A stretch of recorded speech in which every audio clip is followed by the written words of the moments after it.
Tarih bazı sırlarını asla vermez. Birçok arkeolog yıllardır tek bir mezarın peşinde. Öyle bir mezar ki bulunduğu gün tüm tarih kitapları yeniden yazılacak. Kleopatra, 9 dil bilen bir deha, 3 kıtaya hükmeden bir kraliçe, Roma'nın en güçlü 2 generalini dize getiren bir kadın. Son anlarını biliyoruz. İskenderiye'nin düşüşü, Marcus Antonius'un ölümü ve altın bir tahtın üzerinde son kez parlayan tacı.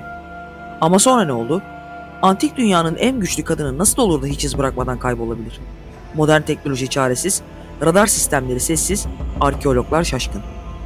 Kleopatra, ölümünden 2000 yıl sonra bile sırlarını korumaya devam ediyor.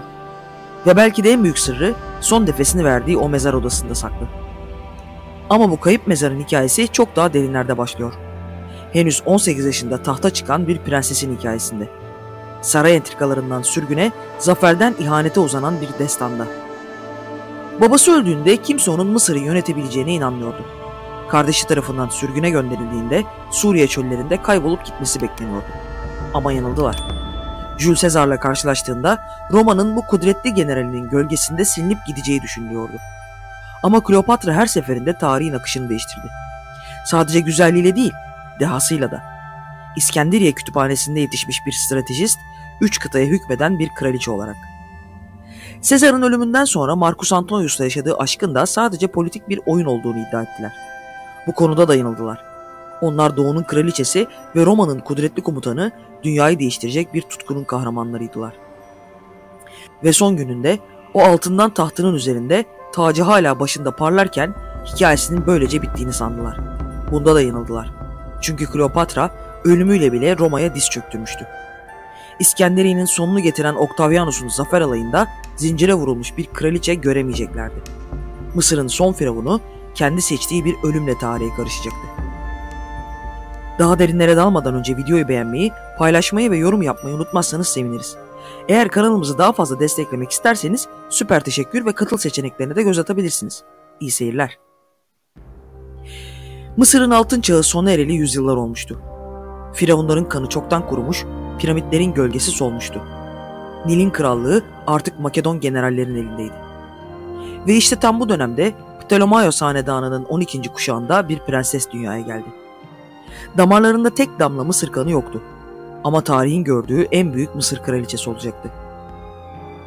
Milattan önce 51 yılında 12. Ptolemaios öldüğünde geride karmaşık bir miras bıraktı. Mısır'ın kaderi artık 2 kardeşin elindeydi. 18 yaşındaki Kleopatra ve 10 yaşındaki 13. Ptolemaios. Antik Mısır geleneklerine göre bu 2 kardeş evlenmek ve ülkeyi birlikte yönetmek zorundaydı. Ama gerçek çok farklıydı. Genç kraliçe İskenderiye kütüphanesinde aldığı eğitimle çoktan öne çıkmıştı bile. Ptolemaios hanedanlığındaki diğer kralların aksine Mısır dili dahil 9 dil konuşuyor, matematik ve astronomi biliyordu. Kardeşi ise sadece bir çocuktu ve saray danışmanlarının etkisi altındaydı. Bu danışmanlar, özellikle de Potinius, güçlü bir kraliçeden ve onun başarabileceklerinden çok korkuyordu. Bu korkunun da etkisiyle Kleopatra'yı sürgüne göndermeyi başardıklarında hikayenin bittiğini düşündüler. Ama büyük bir yanılgı içindeydiler. Çünkü Mısır'ın genç kraliçesi sürgünde bile ülkesi ve kendisi için planlar yapıyordu. Milattan önce 48'de İskenderiye'nin tüm dengesi değişti. Roma'nın en güçlü adamı Jules Caesar, iç savaşta kendisine meydan okuyan Romalı general Pompeius'u takip ederek Mısır'a kadar gelmişti. Ancak genç kral Ptolemaios'un danışmanları Roma'nın desteğini kazanmak için korkunç bir karar aldılar. Dostça karşılanacağını umarak İskenderiye'ye gelen Pompeius'u öldürüp başını Caesar'a sundular. Bu sayede 13. Ptolemaios'un Caesar'ın takdirini kazanacağını umuyorlardı. Ancak hesap tutmadı. Pompeius'un peşinden lejyonlarıyla Mısır'a gelen Caesar, karşılaştığı manzara karşısında deliye döndü. Pompeius onun düşmanıydı evet, ama aynı zamanda eski dostuydu. Roma'nın saygın bir vatandaşıydı ve en önemlisi de damadıydı. Caesar, Mısır'daki bu küstah yönetimi cezalandırmaya karar verdi. Bunun üzerine İskenderiye'ye yerleşti ve kraliyet ailesinin iç işlerine müdahale etmeye başladı. Ptolemaios ve danışmanları bir yanda, sürgündeki Kleopatra diğer yandaydı. Caesar ilk başta her iki tarafı da dinlemek istedi. İşte tam bu noktada tarihin en ünlü sahnelerinden biri yaşandı. Bir akşam saraya dışarıdan sıradan gibi görünen bir halı getirildi. Muhafızlar sadece görevlerini yaptılar ve halıyı kudretli Caesar'ın odasına getirdiler. Halının içinden kim çıkacağını, hele de bu kişinin dünya tarihini nasıl değiştireceğini tahmin bile edemezlerdi. Sürgündeki Kleopatra çok büyük bir risk almıştı. Yanına sadece bir yakınını tercümanlık yapması için Sicilyalı Apollodorus'u alarak küçük bir tekneye bindi ve saraya yaklaştı. Muhafızlar halıyı Sezar'a hediye olarak getirdiklerinde de Kleopatra kovulduğu saraya girebilmek için gizlendiği halının içinden çıktı. Şaşkınlıklar içinde kendisine bakan Sezar'la konuşmak için bir tercümana ihtiyacı yoktu. Roma'nın bu kudretli generaline kendi dilinde hitap etti. Tarihçilere göre Kleopatra'nın sesi büyüleyiciydi. Bir müzik aleti gibi her tona girebiliyor, muhatabının dilini aksansız konuşabiliyordu. Ama asıl etkileyici olan Roma siyasetine olan hakimiyetiydi. Sezar karşısında sadece sürgündeki bir kraliçe değil, dünya siyasetini en ince ayrıntısına kadar bilen gerçek bir strateji ustası bulmuştu. Tarihçiler o gece konuşulanları tam olarak bilemiyor. Ama bilinen şu ki, ertesi sabah Sezar kararını vermişti. Kleopatra ve kardeşi Mısır'ı birlikte yönetecekti. Üstelik Sezar ve Kleopatra sevgili oluvermişlerdi bile. Fakat 13. Ptolemaios yeniden birlikte yönetme meselesini kabul etmedi. Ordusunu topladı ve ablasına karşı savaş ilan etti. Bu, genç kralın hayatta yapabileceği son hataydı. Ve bu hatanın birçok sonucu oldu. İskenderiye sokakları kan gölüne döndü. 13. Ptolemaios ve danışmanları 20.000 kişilik bir orduyla Sezar'ı kuşattılar. Roma'nın bu kudretli generali sevgilisi Kleopatra ve yanlarındaki küçük bir birlikle sarayda mahsur kalmışlardı. Dünya tarihinin en büyük kütüphanesi olan İskenderiye Kütüphanesi de bu çatışmada ağır hasar aldı. Binlerce papirüs kül oldu. Savaş aylar sürdü. Sezar, liman bölgesini kontrol altında tutabilmek için kendi donanmasını yakmak zorunda kaldı. Kleopatra'nın genç kardeşi zafer kazanacağından emindi ama Suriye'den gelen takviye Roma birlikleri tüm dengeleri değiştirdi. 13. Ptolemaios son bir hamle yaptı. Nil Nehri üzerinde Roma donanmasıyla karşı karşıya geldi ancak savaşı kaybetti.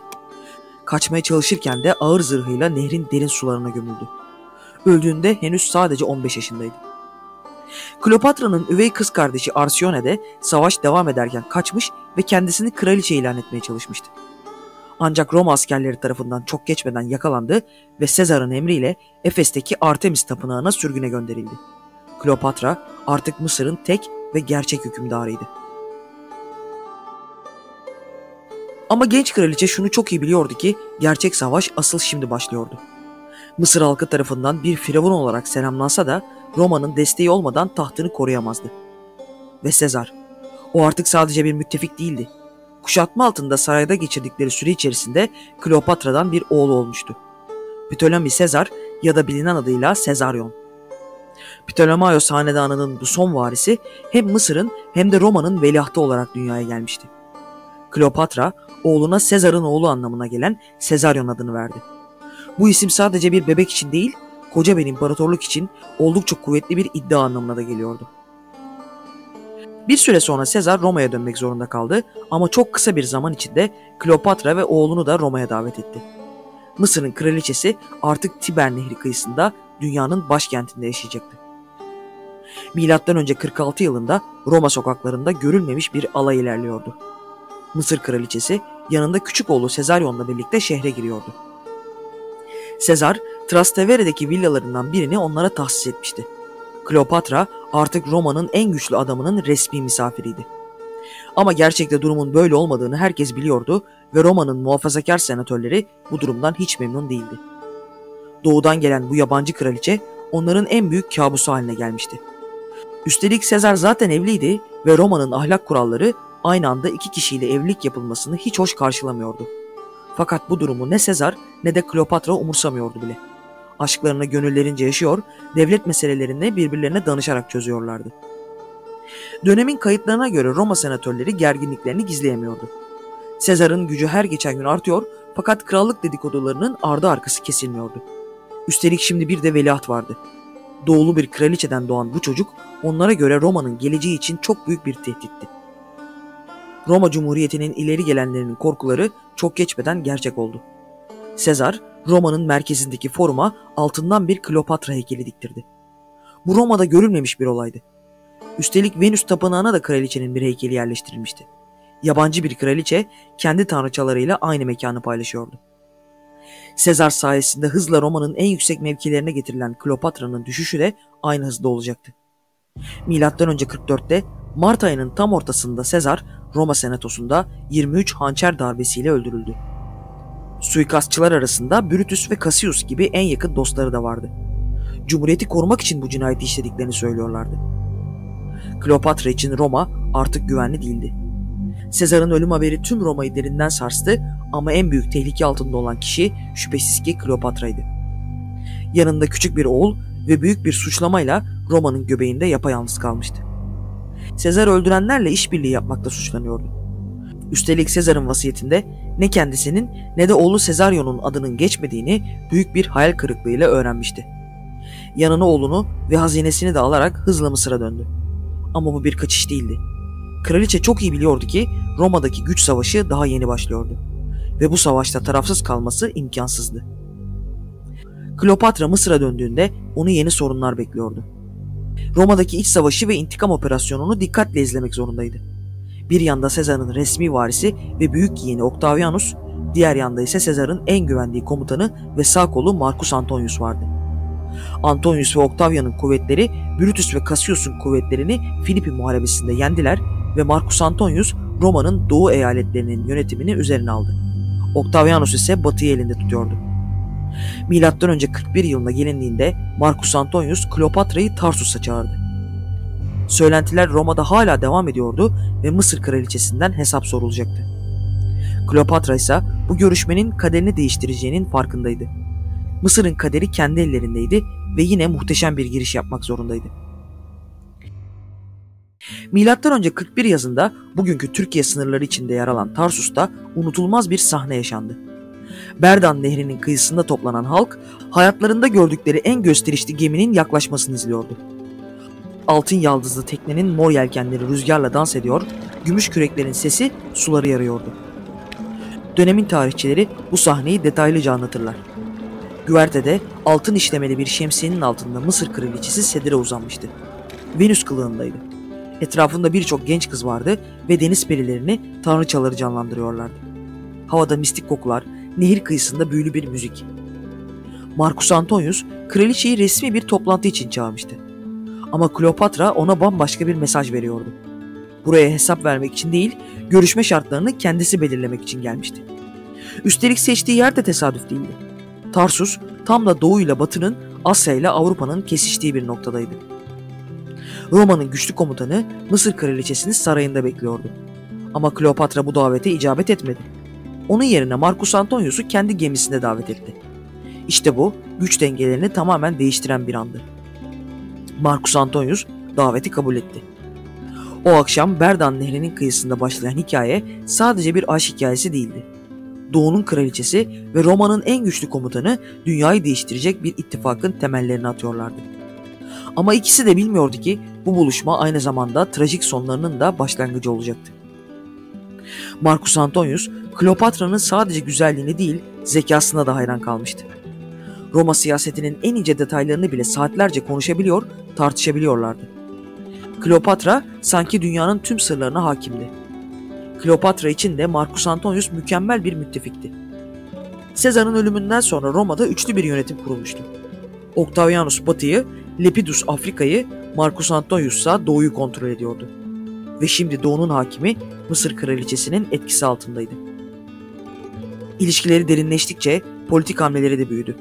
Marcus Antonius, Roma senatosunun onayını bile beklemeden Kleopatra'ya toprak bağışlamaya başladı. Kıbrıs, Girit'in bir bölümü, Libya'nın bereketli kıyıları ve Kudüs. Mısır, tarihinin en güçlü dönemlerinden birini yaşıyordu. Ama Roma'da, özellikle de Octavianus'un çevresinde tedirginlik artıyordu. Siyasi kariyerini sağlamlaştırmak amacıyla Octavianus'un kız kardeşi Octavia ile evlenen Marcus Antonius'un Kleopatra'dan çocukları olmuştu. Alexander Helios ve Kleopatra Selen. Ardından bir oğulları daha dünyaya geldi. Ptolemaios Philadelphus. Doğan her çocuk Roma'nın doğusunda yeni bir krallığın varisi olarak ilan ediliyordu. Sonunda da Marcus Antonius resmi olarak Kleopatra ile evlenebilmek için Octavia'dan boşandı. Fakat Octavianus için bardağa taşıran son damla Marcus Antonius'un vasiyetini açıklaması oldu. Antonius tüm servetini Kleopatra'dan olan çocuklarına bırakıyor ve Roma'da değil İskenderiye'de gömülmek istediğini belirtiyordu. Artık savaş kaçınılmazdı. M.Ö. 31 yılının 2 Eylül günü Yunanistan'ın batı kıyısındaki Aktium burnunda iki dev donanma karşı karşıya geldi. Bir tarafta Marcus Antonius ve Kleopatra'nın 500 gemisi, diğer tarafta Octavianus'un daha küçük ama manevra kabiliyeti yüksek filosu. Savaş devam ederken kaderi beklenmedik bir kararla değişti. Çarpışmanın tam ortasında Kleopatra'nın kraliyet gemisi aniden geri döndü ve güneye Mısır'a doğru yelken açtı. Ardından Marcus Antonius da kendi gemisiyle onu takip etti. Komutanını kaybeden donanma bir anda çözüldü. Uzmanlar hala bu hamlenin sebebini tartışıyor. Bu bir kaçış mıydı yoksa önceden planlanmış stratejik bir geri çekilme mi? Kimilerine göre Kleopatra savaşın kaybedileceğini anlamış ve hazinesini kurtarmak istemişti. Kimilerine göre ise bu önceden planlanmış bir manevraydı ama başarısızlıkla sonuçlanmıştı. Sonuç ne olursa olsun Aktium'da alınan yenilgi antik dünyanın en büyük aşk hikayesinin de sonunu hazırladı. Marcus Antonius ve Kleopatra İskenderiye'ye döndüler. Ama artık hiçbir şey eskisi gibi değildi. Octavianus'un orduları her geçen gün biraz daha Mısır'a yaklaşıyordu. Marcus Antonius direnmeye hazırdı ama askerleri ya saf değiştiriyor ya da kaçıyordu. Kleopatra ise sarayına çekilmiş mezarını hazırlatıyordu. Çünkü her ikisi de şunu çok iyi biliyordu. Roma'nın yeni mutlak hakimi Octavianus onları zafer alayında tutsak olarak yürütmek isteyecekti. M.Ö. 30 yılının yaz aylarında İskenderiye düştü. Marcus Antonius hala direnirken eline bir not geldi. Notta hayatının aşkı Kleopatra'nın öldüğü yazıyordu ama bu büyük bir yalandı. Marcus Antonius kendi kılıcını karnına sapladı ve sevgilisinin yanına gitmek istedi. Ama yaşanan trajedi henüz sona ermemişti. Marcus Antonius ağır yaralı bir halde Kleopatra'nın saklandığı tapınağa taşındı. Kraliçe güvenlik gerekçesiyle kendisini buraya kapatmıştı. Ve Marcus Antonius bu tapınakta sevgilisinin kollarında son nefesini verdi. Artık zaferi elinde tutan Octavianus ise Kleopatra'yı canlı ele geçirmek istiyordu. Onu Roma'da zafer alayında teşhir edecek, halkın önünde aşağılayacaktı. Kraliçe ile görüşmeye geldiğinde karşısında hala dimdik duran, kendinden emin bir hükümdar buldu. Kleopatra teslim olacağını söyleyerek son bir istekte bulundu. Marcus Antonius'un gömmesine izin verilmeliydi. Octavianus bunu kabul etti. Cenaze töreni tamamlandığında kraliçe teslim olmadan önce bir süre yalnız kalmak istediğini söyledi. Muhafızlar onu yalnız bıraktığında yanında sadece 2 sadık hizmetkarı vardı. İras ve Charmion. Muhafızlar odaya tekrar girdiklerinde Mısır'ın son kraliçesini altın tacı hala başında kraliyet kıyafetleri içerisinde ölü buldular. Bazıları zehirli bir yılan tarafından ısırıldığını söyledi, bazıları ise zehir içtiğini. Kleopatra'nın son sözleri kayıtlara geçmedi. Fakat herkesin emin olduğu tek bir gerçek var. O da Kleopatra'nın yenik bir hükümdar değil, dimdik bir kraliçe olarak ölmek istediği. Octavianus, Kleopatra ve Marcus Antonius'un birlikte gömülmesine izin verdi. Ama nereye? İşte 2000 yıldır çözülemeyen gizem burada başlıyor. 2000 yıl sonra arkeologlar hala aynı sorunun peşinde. Antik dünyanın bu en ünlü çifti nerede yatıyor? Mezarlarının İskenderiye'de olduğunu biliyoruz. Ama şehir o günden bugüne defalarca yıkılıp yeniden inşa edildi. Deniz seviyesi yükseldi, depremler oldu, savaşlar yaşandı. Antik kaynaklar bazı ipuçları veriyor. Mezar bir tapınak kompleksinin içindeydi. Kleopatra daha hayattayken inşa ettirmişti bu tapınağı. 2010 yılında arkeolog Dr. Kathleen Martinez yeni bir teori ortaya attı. Ona göre mezar İskenderiye'nin 45 kilometre batısındaki Taposiris Magna tapınağında olabilirdi. Radar taramaları tapınağın altında bir dizi tünel ve mezar odası olduğunu gösteriyor. Fakat hala Kleopatra'nın mezarına ulaşılamadı. Belki de mezar modern İskenderiye şehrinin tam altında apartmanların temellerinin derinliklerinde yatıyor. Ya da Akdeniz'in suları altında kaldı. Belki de hiçbir zaman bulunmayacak. Kleopatra, son Mısır kraliçesi. 3 kıtaya hükmeden kadın.